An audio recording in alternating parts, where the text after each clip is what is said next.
Hello and welcome to the South Indian. My name is Sudha Sadanand, and as always I shall bring to you 9 top stories from the south of India. The first story which is coming up. The defeat in Haryana puts Sidda's caste census plan back into focus. Chief Minister to table report on 18th of October. We are asking, can the caste census save Chief Minister Siddaramaiah?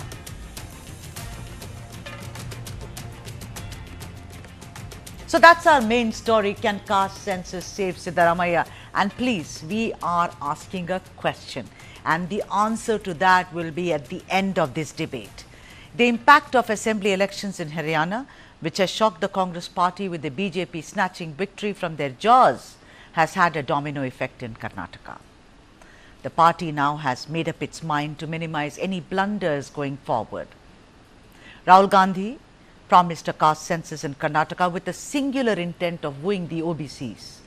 Senior Congress leader B.K. Prasad, who was responsible for Haryana for 3 long years, said as much. And he said, in Haryana, the BJP benefited from caste-based consolidations. Strong polarization has happened. The BJP got the edge with their caste-based permutation and combination.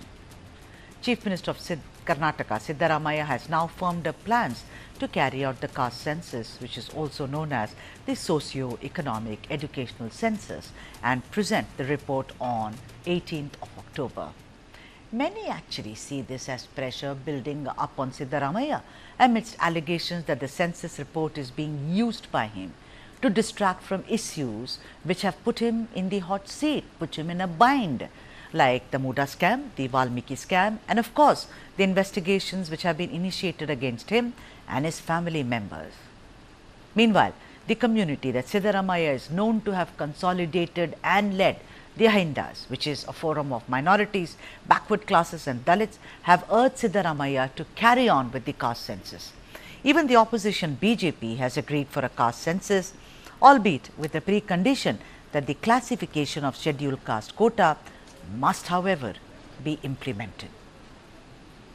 The question is, why was there a delay of nearly a decade in realizing the caste survey when it was carried out across the state in 2014-15 under the supervision of Jayaprakash Hegde and H. Kantaraju as the chairperson? Is it because of the so-called leakage which had raised the hackles of the 2 powerful communities in Karnataka, the Lingayats and the Vokkaligas? Let's debate. Nizam Fauzdar, General Secretary and spokesperson for the KPCC, has joined us. G.S. Prashant, spokesperson for the BJP in Karnataka, is also with us, and Professor Chambi Puranik, very well-known political analyst, is also with us. Let me start with somebody who's not political here, Professor Chambi Puranik. Very warm welcome, sir. You know, we have seen ups and downs and this way and so, right? Then there was how the Lingayats and the Vokkaligas, you know, whose percentage was shown as, let us say, 17 and 15 was later pegged to just 10%. Then, you know, people like D.K. Suresh also said this should not be done. Even D.K. Shivakumar, he signed up, you know, an agreement which the Vokkaliga community had done. Now, after Haryana, they saw how they had really blundered there, and therefore under pressure, they want to do this. And like I added, some detractors of Siddaramaiah feel this is the last resort for him to save himself. Professor, your opening comments. Sudha, you know, I do agree that there is a lot of pressure on Chief Minister Siddaramaiah, though he is in the midst of Muda crisis and many other kind of allegations against the government, and BJP is having some kind of advantage in terms of attacking the Chief Minister just because of that, not only because of Muda, but also because of Valmiki Nigama and many other issues that are related, and many other things also, including the charges against Siddaramaiah about redo and then abolition of Lokayukta, and then the court order made Lokayukta to come back and all that. All these things definitely somebody is in the corner or is cornered. I think people will try to do a show this and that and all that. So that has accumulated. In the midst of this, Mr. Hari Prasad, a known dissident and veteran of the Congress party, he has said that let government fall. Let the let anything to happen to government, but the report should be published and then it should be adopted. This is how we have said. So that means Mr. Siddaramaiah is under pressure from the kind of whatever information that they have about the caste census. But therefore, as you mentioned earlier, Professor Saab, that's why we are asking, can the caste yeah. census save Siddaramaiah?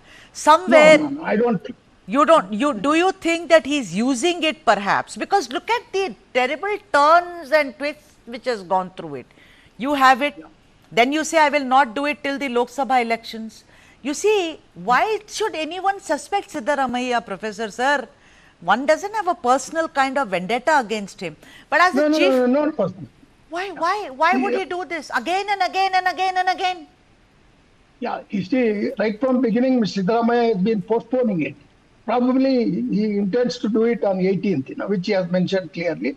And that will also divert attention of the people of Karnataka. But, Sudha, just because Haryana result has shown or put pressure on him, that maybe they, in the context of the present, whatever situation is there. But the picture will be totally different because the data that is used by the previous contracts committee and then published or finalized by Hegde. So, all these people have relied upon the same old data. They have not done anything. And there are many technical issues where the secretary has not signed it. I've done this story many times, and with you, Professor Chambi Puranik, this leakage, this change, how the composition changes is all very scientific. Let me also go to the other guest, Nizam Faujdar. The thing is that I want to ask you, before you go anywhere, I want a straight answer, sir, from you, that there have been several twists and turns to this. There was a leak, we all know, I was still part of the media at that time. There was a leak, and very careful leak was done. Then the Lingaites and the Vokaligas, and they are dominant castes, they are dominant, the people have, actually contributed a lot to Karnataka. They were very, very, nervous about this, that from 17 and 15, we've come down to 10. Then, of course, the BJP is also saying that why is it that the internal reservation that we carried out, why is it that that is also not being included? Which the Baswaraj Bommai government had increased the quota for SCs by 2% from 15% to 17%. R. Ashoka, I just want you to tell me what is with the timing, Nizam Faujdar, because you as a government, 2015 it is carried out and we are sitting in 2024, next year it will be 10 long years. Why this delay, Nizam? Sudha, we don't delay things for the sake of the elections. It's the BJP style of functioning. It's the BJP style of politics. We don't do that. We don't do any social programs, social schemes for the sake of election. Whereas the BJP does that continuously, and it's the inherent DNA of the BJP, which tries to play on the caste and the creed of the people and basically divide the people on the basis of religion. We don't do that. Now, coming to why delay, there are certain reasons why you have done so many shows and you know the answer. We are not just the way Mr. Puranik says, because we lost the Haryana election, now we will table the caste census on 18th. The caste census issue was decided way before the results of the Haryana. So where does our intent come in place, saying that we are doing it just because why did you not table it, Nizam? My question is, you owe it to the people of your state. What made you delay it, sir? Sudha, we have always been telling you, there were concerns raised. There were people who were saying, no, we want some changes in the methodology, the scientific approach towards the entire caste survey. So we have taken our time. We have done consultation with a lot of experts. Now it's the time to table it. If there are any changes that needs to be done within the discussions of the cabinet, we will do it. Why should Mr. Siddaramaiah worry about, if I don't do this, I will not be able to save my government or my political Nizam, wait a future. minute. He's one of the tallest leaders. Nizam, that we know. All I'm saying is, all along he has said, oh, I wanted to table it. It is HDK who stopped me. But this time around, I'm so committed to it. He's been saying it since the time I've been doing shows on Karnataka. And it is good old 8 years. So that's why I'm saying the reason is suspect, and that's why I'm asking. Will the caste census save Siddaramaiah or not? That's the whole question. I think I have to take a break. Is my producer telling me to take a break? Yeah. All right, time for a break. When I come back, I'll speak to GS Prashant, spokesperson for the BJP. Keep watching. Can the caste census save Siddaramaiah? That's the question we are asking. See you on the other side.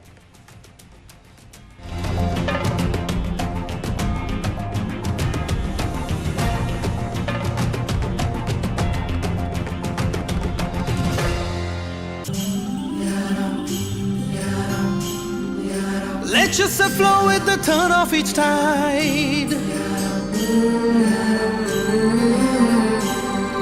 Salty winds, you sweeten your ride. Maharashtra, Maharashtra is the hit. Maharashtra Tourism. How do you fulfill that promise?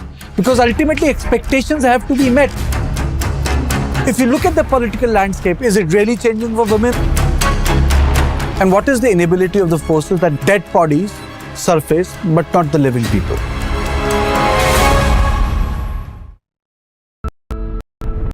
Who am I?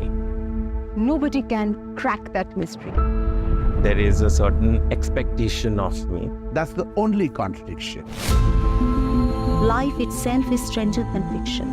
I was a perfectly normal person born in an abnormal world. I really didn't understand why is it different. Just imagine a child who is bullied every day. Boys school में कुछ लड़का लोग मेरे साथ sexual abuse किए. मुझे तेरे बारे में सब पता है और मैं तेरा रेप कर लूँगा. You also start to stigmatize. अरे ये तो टाइम पास है. Sex doesn't come in the picture. Sex comes very late. Then there are man-made narratives. Why do you walk like that? Why do you sway so much? So you can understand the trauma of a person who's trapped in a wrong body.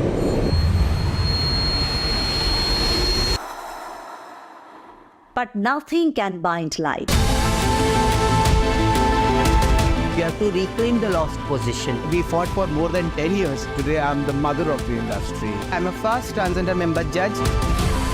You can't walk in everybody's shoes. This is what I'm comfortable with. We just are what we are. You become the light yourself. That is the change that I was looking for. When I recognize myself is a small story, but it's an interesting one.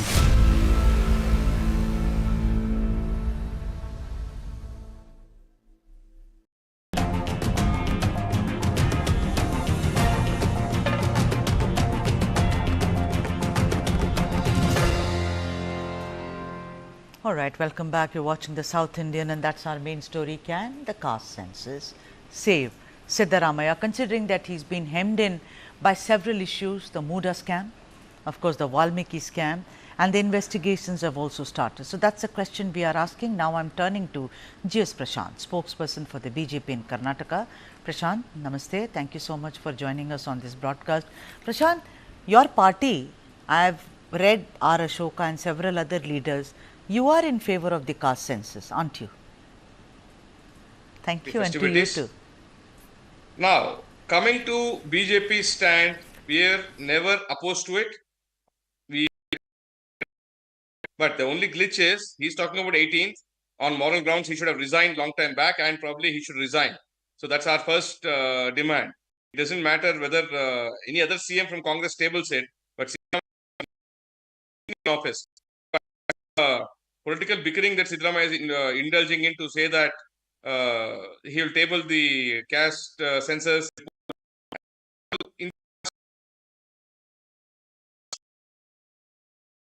The population of different communities. So therefore, whatever be the composition of the report, the contents, the first, demand, because he is a person who in the past had taken moral high grounds to say that if at all my name comes up in any investigation, I will step down. Now he is unwilling to do that. He's clinging onto the chair. Let him first resign. Prashant. And anybody who takes charge from Congress, let them table the report. We are not opposing the caste census report at all. Let it be tabled, and law will take its own course. What about the internal reservation issue? Resign. No, sir, that's a different. We are not, all of us are not the court, or we are not the investigating agency. Let's leave it to the experts, Prashant. Everyone doesn't know everything. I can't play. No, sir, no, that's irrelevant, sir. Irrelevant to the, no, the topic, let's He's stick to the he's Prashant. in Muda Let's scam, he stick must to first the topic. resign. Okay, fine. Let's stick to the topic. What about the internal reservation on the SC community? Your party is also very particular that why is the government actually ignoring that bit? Where Bombay had, in Bombay's government, they had increased the quota for the scheduled caste by 2%. That is, from 15 it became 17%. 17. And ST 7% from 4% proportionate to their population.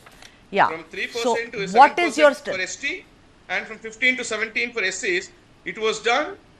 And Congress leader Rahul Gandhi goes all around the country saying, Jitni abadi utna hak. Now, this is what we have proposed when our government brought about internal reservation for scheduled castes and scheduled tribes. Why is now Congress hell-bent on not for doing it? And Supreme Court has also now categorically mentioned that there is no bar from the states having internal reservation classification. amongst The quota classification has scheduled been. castes and scheduled tribes. Do you think, Prashant, do you think the classification quota has been put on hold deliberately by the Congress? I thought we were not a banana republic that requires the ratification. Who's put a hold on it, you think? Now, see, once our government brought it up, why is Siddaramaiah not implementing it? Let him take, I'm not saying Siddaramaiah, let any Congress Chief Minister who takes charge after Siddaramaiah resigns, table the caste census report and also give this internal reservation. What is stopping them from standing up for the oppressed and backward classes, especially OBCs? Congress has done nothing because it is BJP who introduced Article 338B and made National Commission on Backward Classes a constitutional authority, and Congress has historically denied them posts. I'll ask Nizam that question. I'm going to throw, but before that, Professor Chambi Puranik, I always go round the table. Professor Chambi Puranik, sir, I want to ask you, after the leakages, after the truncated report which came to many of us at that time, after the leakage, the way Lingayats and, the Vokkaligas, they jumped up and down and they said, this is not fair, our numbers have gone down, how come? I mean, so there is a scientific methodology as to why the numbers of a particular community may go down or may come up. Now, there is also the BJP which had said internal reservation should be there, they increased it for the SC, ST, which the Congress has put a hold on, according to Prashant. I want to ask you, sir, how is it till March, now March, it's April, May, June, July, August, September, 7 months. How is it that the report has been revisited, the report, everything has been cleaned up and it's ready for, because the population has increased, the demographics has changed. Professor Chambi Puranik, I smell a huge rat here in the sense, let's get this going, let us get this going. Because the point is, no political party, whether it's the BJP or the Congress, wants to give anything to a community because they are all noble. None of them are. It is to win votes. Yeah, so I agree with you. When BJP was in power, they could have, Jayaprakash Hegde, actually earlier he belonged to BJP only and BJP nominated him and then he was doing the work. But there are very serious kind of problems or headaches, for the present Congress government led by Chief Minister Siddaramaiah. Why?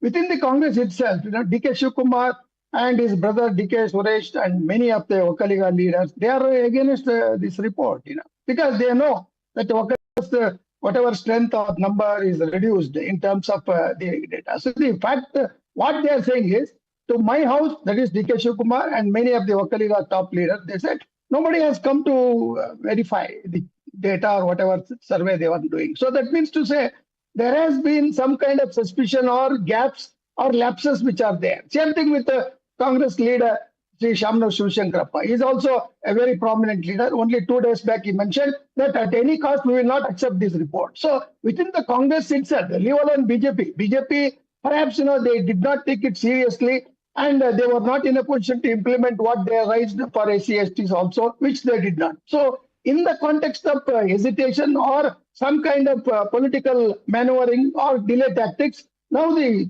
entire problem now is before Siddaramaiah. Siddaramaiah is ready to publish it because by this he can say that more than Vokkaligas and Lingayats, the other being OBCs, they are in majority. And he is responsible for Ahindas.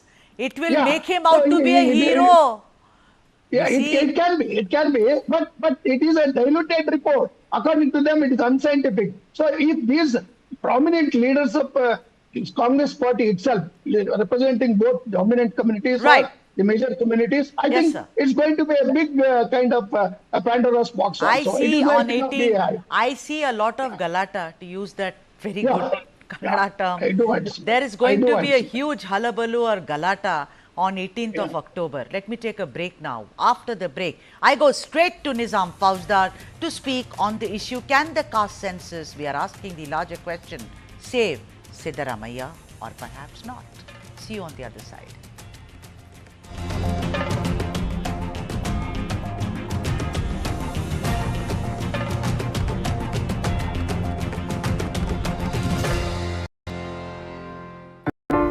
In the heart of New York, an Indian spectacle unfolds. Step into the world of the elite saga, featuring influential Indians who've rocked the globe. From culinary geniuses, this has been nothing less than a dream, to the wisdom of sages. And which is why success can never be spelt without you. Discover the stories behind the stars.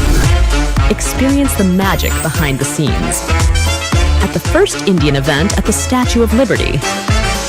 Watch the Elite Saga streaming only on News9 Plus. Download now.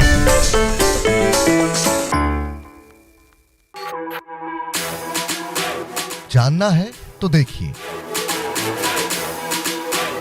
समझना है तो सुनिए, सीखना है तो पूछिए, और कमाना है तो खरीदिए। जानकारी, सलाह और निवेश सब एक ही सुपर ऐप पर। पैसे का सवाल है तो जवाब है Money9। आजादी पैसे की, अभी डाउनलोड करें।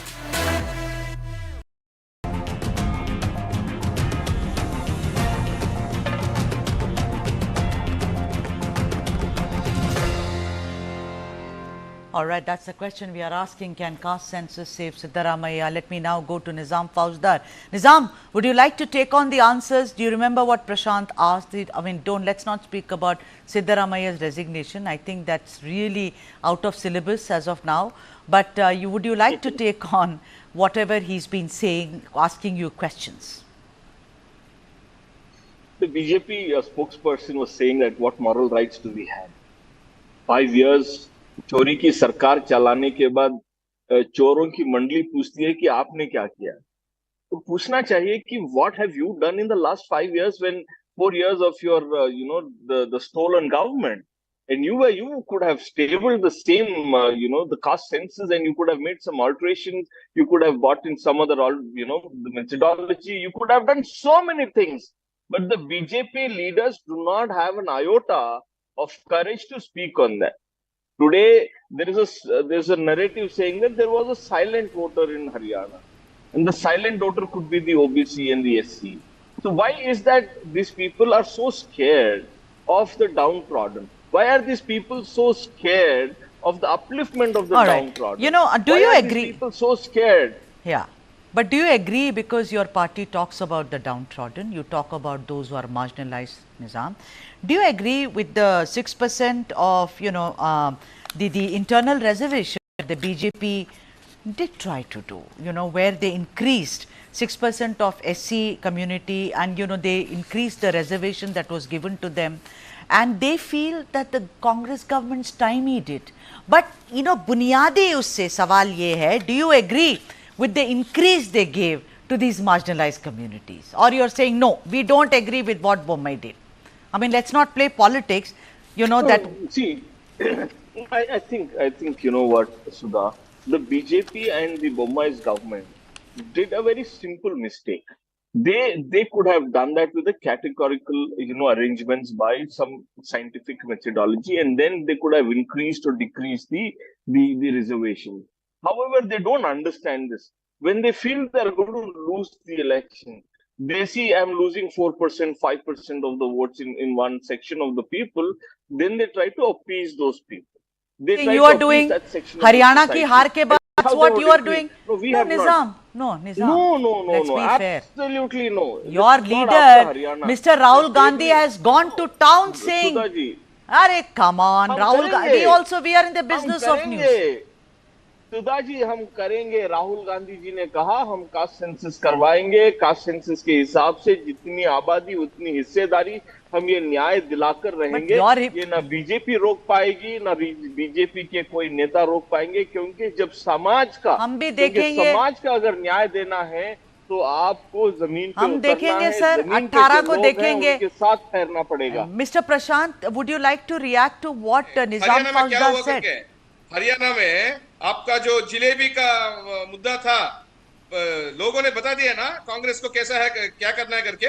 तो इसीलिए आप हमने ये मत समझाएगा कि लोगों ने जो वहां पे क्या देना है ना मोहन, हमारे पार्टी से ओबीसी को प्रधानमंत्री बनाया है. आप बताओ, आपका एक आप बताओ निजाम जी, one of your leaders says we are going to win. You watch, we have all the tantras and mantras here with us. You don't tell me how you won, yeah. You have always made a government that आप हरियाणा हारने के बाद the wealth of this nation. Fine. You have stolen the wealth of the state. You will not be able to justify. Professor Puranik, let me have Puranik on the Mr. Puranik, Professor Puranik on the screen, please. Let's not. I mean, what have we been? Professor Puranik, why don't you, like the good old teacher, tell all these children to sit down? Well, they are not children. They are quite mature enough. I want to ask you, Professor Saab, your concluding remarks. Do you think that Siddaramaiah is under too much pressure? It is not just the caste census, Professor. It is about trying to see that he at least gets the support of one bloc. Let us see what the data says. But I doubt if the data is going to be ready. We are sitting on what? Today is the 9th, right? We are sitting here, 10th. We have 8 days. How is it possible, sir? Yeah, see, Mr. Siddaramaiah is under pressure. There is no doubt. Just 2 days back, the 4 former chairpersons of the Backward Class Commission, they, in a delegation led by Mr. Dwarkanath, who was also chairman, they have gone and met Siddaramaiah, and Mr. Parameshwara, Home Minister, has given a statement that it's going to be placed before the cabinet. There is no need to place it before legislature once the cabinet approves to make it public. So in terms of whatever the kind of pressure it is there, but whether it is diversionary tactics or not, that only people of Karnataka will say. But within the Congress itself, there is going to be a lot of heartburn and protest and the kind of positions they have to take also, because the 2 prominent community leaders have already their opinion that it is unscientific and it is hurriedly done, and the people have not surveyed all the people. And also another allegation is, you must note it, that's very important, that in major communities there are so many sub-castes which have been separated. So that means to say the reduction of number is because of the separation. Among Okaligas, there are 5 or 6 dominant or prominent subsects are there. Marsu Okaliga and Gangatikar and all that. These are the things that are there, which perhaps they will make it public also, and then there will be a lot of protest or opposition. So in same thing with Karnataka, Lingayats also. In Lingayats, there are more than 12 or 14 subcastes of all professions. So, Professor, Professor, the question. Let us not compare this to Haryana. But there is pressure under Siddaramaiah, pressure on Siddaramaiah, and he is going to place it because he is going to get the credit for it. Otherwise, whether he continues as Chief Minister or not, but this is one trump card which Siddaramaiah perhaps may use on 18th. That's why he has fixed the date on 18th. And it's going to create a lot of hullabaloo and, as you said, protests and demonstrations and all so that. Maybe, and how Congress is going to face it, that itself is a big $1 million question. Also. And I think 18th is going to be a very exciting day for Karnataka. And we will have to wait and see that if we will wait what the Caste Census report looks like, and will it save Siddaramaiah of all the pressure that he is under. Thank you so much, Nizam Fauzdar. Thank you, Prashant. Always a pleasure. Professor Chambi Puranik, thank you so much, sir, for joining us on the debate. The next story. Tributes pour in for India's lost titan, Ratan Tata.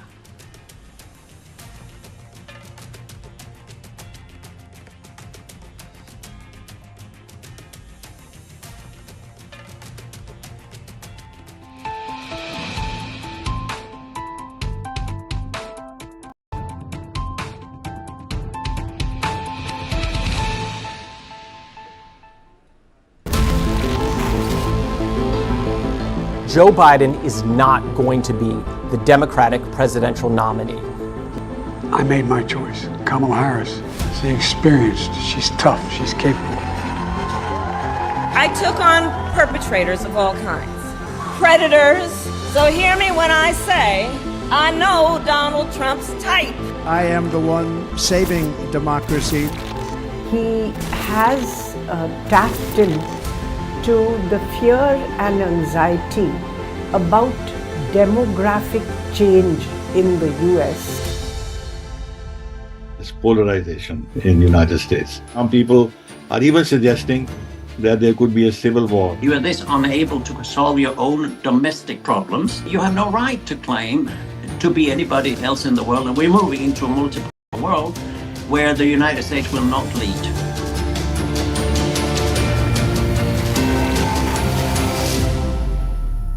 This and more. Streaming on News9 Plus. Subscribe and get free vouchers.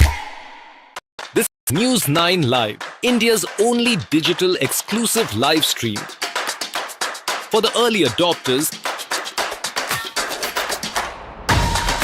bringing you the news 24/7. For the smart audiences on the smartest TVs.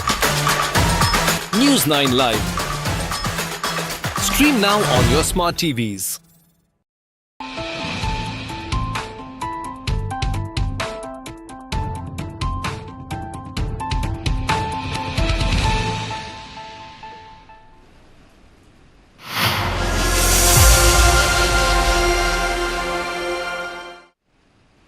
Welcome back, and today is a day that not many people are ever going to forget. This is our tribute to a great man, a legend. India's titan falls silent. The nation mourns the loss of India's titan Ratan Tata.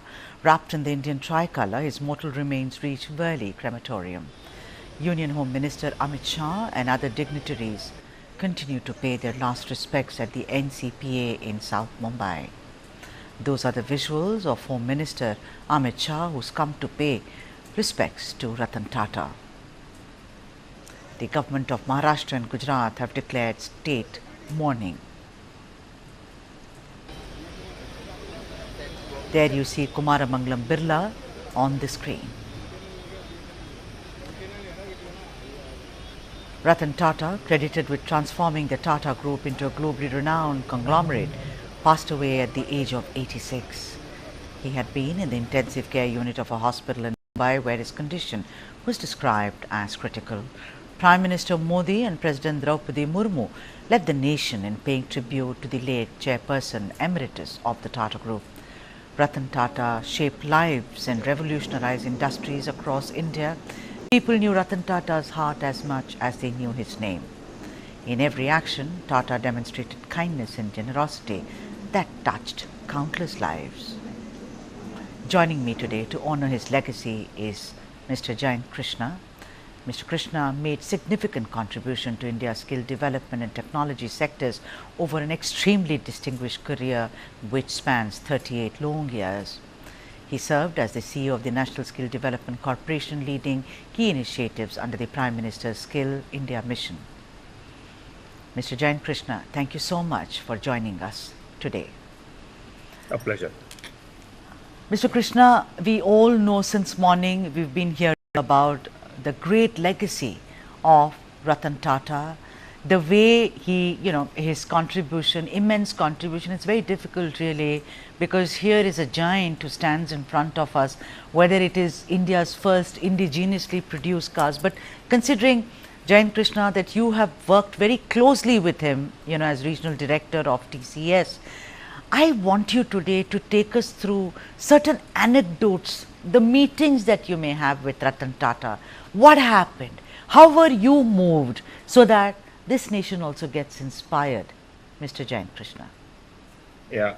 So thanks, Sudha, for having me. And basically, I worked, with him. I interacted with him more when I was outside of Tata Group than when I was within the Tata Group. Actually, in the year 2015, Tata's had deputed me to be the CEO of National Skill Development Corporation, looking at the importance of the skill development as a sector for the country.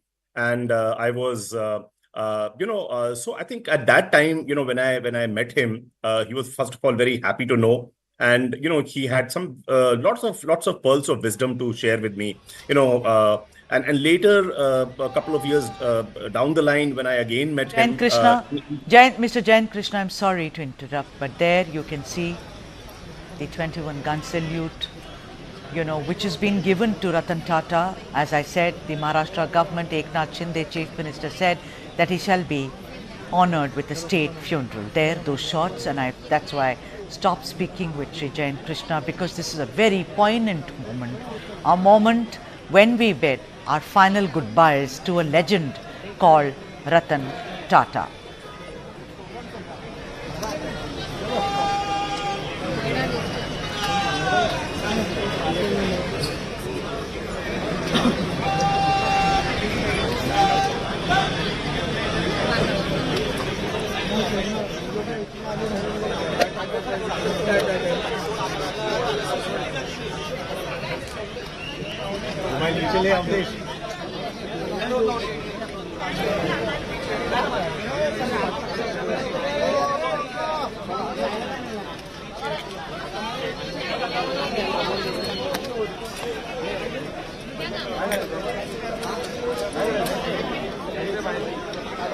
Yeah, Mr. Jant Krishna, please go ahead. What were you saying? So I'm sorry to interject, because that was a tribute being given to him. Go ahead, Mr. Absolutely. Krishna. Absolutely. So, when the Tatas deputed me to work for the government, looking at the criticality of skill development as a sector for the country, then I remember he was very happy, and I said, "Sir, what's I need your blessings, and what's your message?" He said, "Always keep the country first." I think that's very, very important. And that is also reflected in the Tata Code of Conduct, where it says that if you are ever in conflict between the country and the country's priorities and the business priorities of the company that you represent, the country comes first and foremost. So the same message he gave me, and later, after spending some time with the government, when I met him, his almost like a childlike enthusiasm, he asked me, so, from whatever I know, he said, it appears to be, the skill development appears to be a sector which is more driven by supply. How do you transform this? How is government thinking to transform that from a supply-driven system to a demand-driven, where there's more industry demand which gets accumulated, and then you train people, and then I tried to answer, not that I had all the answers at that point of time. And after that, he also said, what are the second generation reforms, which are important for the country to create jobs and create employment, trigger job growth, And I tried to answer, I had some solutions, not all, but he had the childlike enthusiasm, and also in the same breath, he reflected some kind of a Catholicity of a researcher, which he wanted. But deep within was the spirit of the nationhood and thinking about the country. I think that's very, very important. He was very different from, let's say, JRD, from whom he inherited, the leadership of the Tata Group. But he continued while there was a very, from a business perspective, there were changes, but from a philanthropy perspective, the same spirit continues from Jamshedji Tata's time to Jamshedji's time to him. Yeah. Jant Krishna, sir, I also want you to tell me about the man.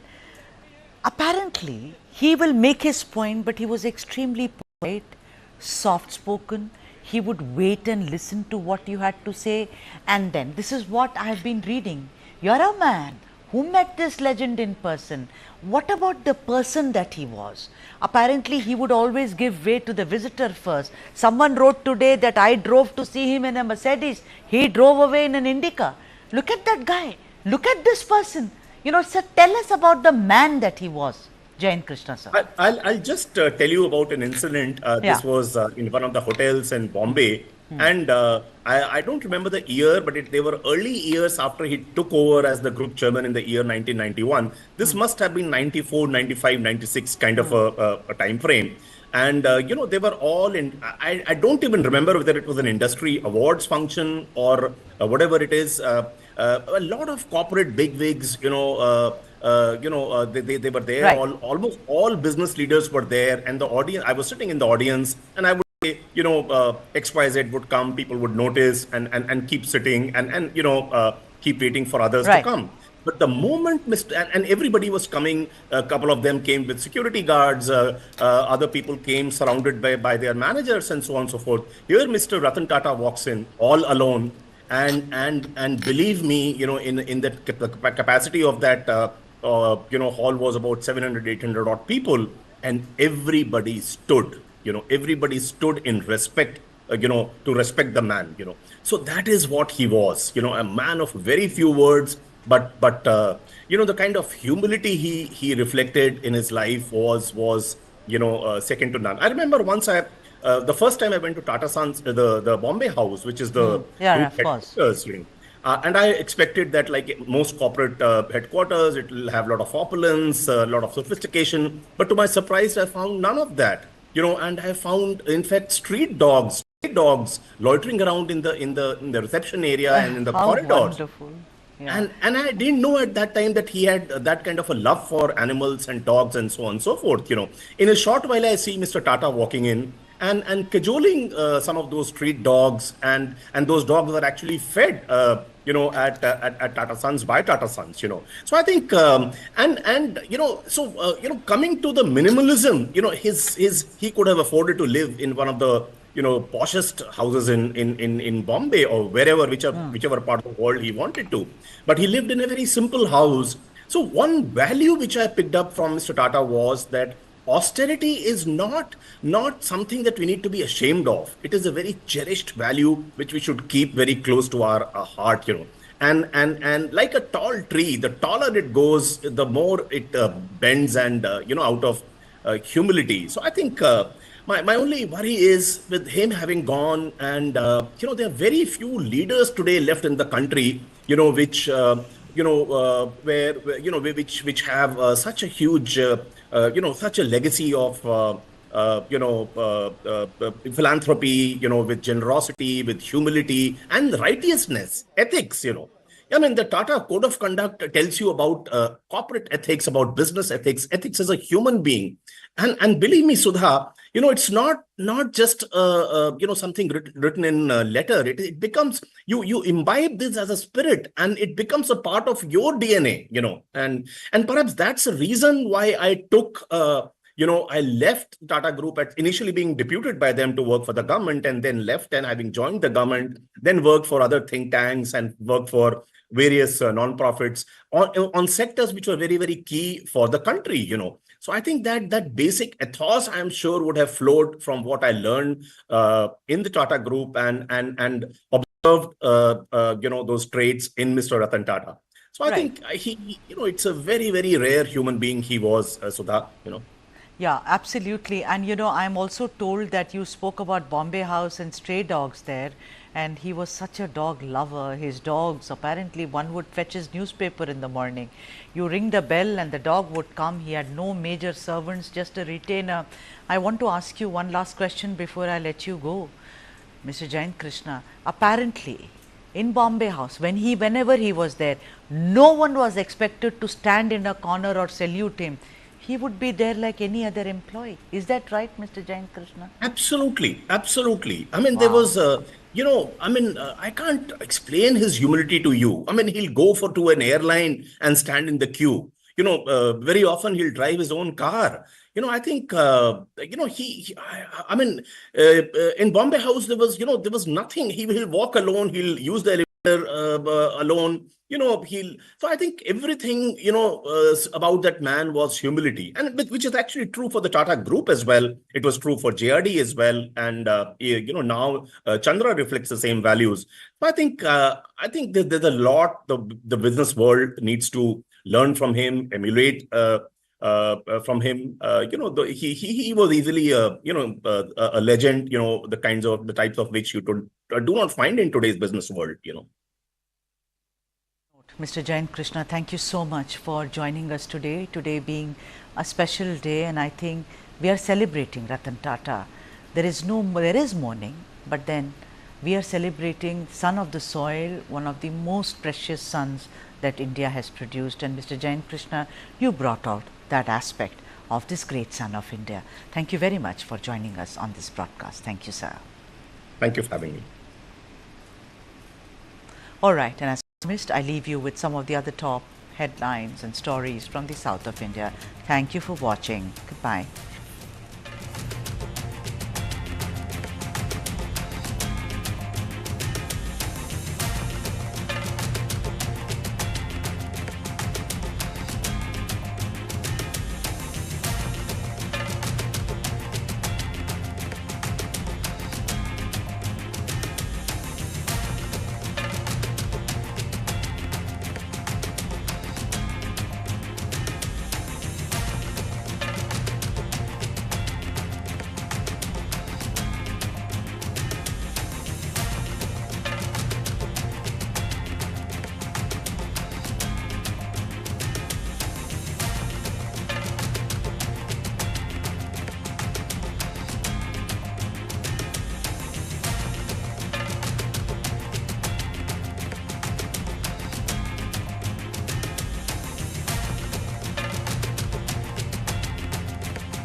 It's said that out of 7 diamonds across the world, 5 are cut and polished in India.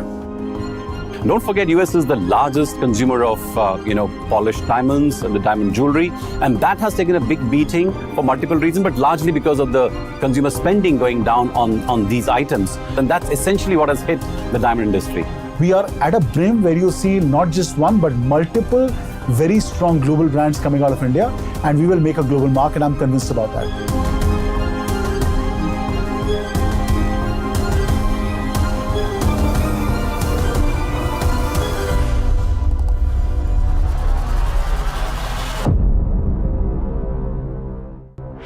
This and more. Streaming on News9 Plus. News is now content. Subscribe and get free vouchers. In the heart of New York, an Indian spectacle unfolds. Step into the world of the elite saga, featuring influential Indians who've rocked the globe.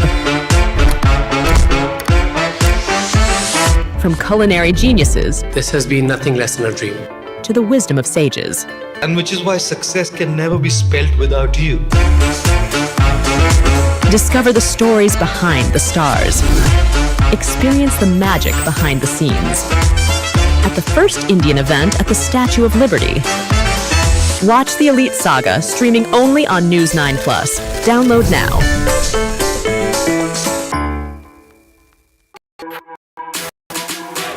जानना है तो देखिए,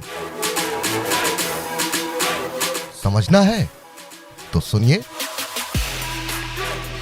सीखना है तो पूछिए, और कमाना है तो खरीदिए। जानकारी, सलाह और निवेश सब एक ही सुपर ऐप पर। पैसे का सवाल है तो जवाब है Money9। आजादी पैसे की, अभी डाउनलोड करें।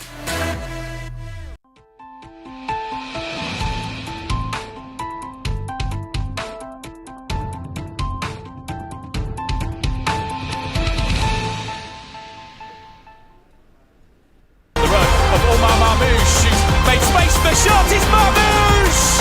Frankfurt's first attempt on goal, and they made it count! Twists and turns in the tussle at the top. In a pulsating clash between second and first, Frankfurt held Bayern to a 3-3 draw at Deutsche Bank Park. Bayern led in the 15th minute when Thomas Müller set up Min Jae Kim to sweep home after a well-executed corner routine. But Eintracht equalised just minutes later. Bundesliga top scorer Omar Mamouche showed all his quality to level it. The Eagles even ahead in the 35th minute, Mamouche turning provider for partner in crime Ugo Ekitike's well-taken goal. However, it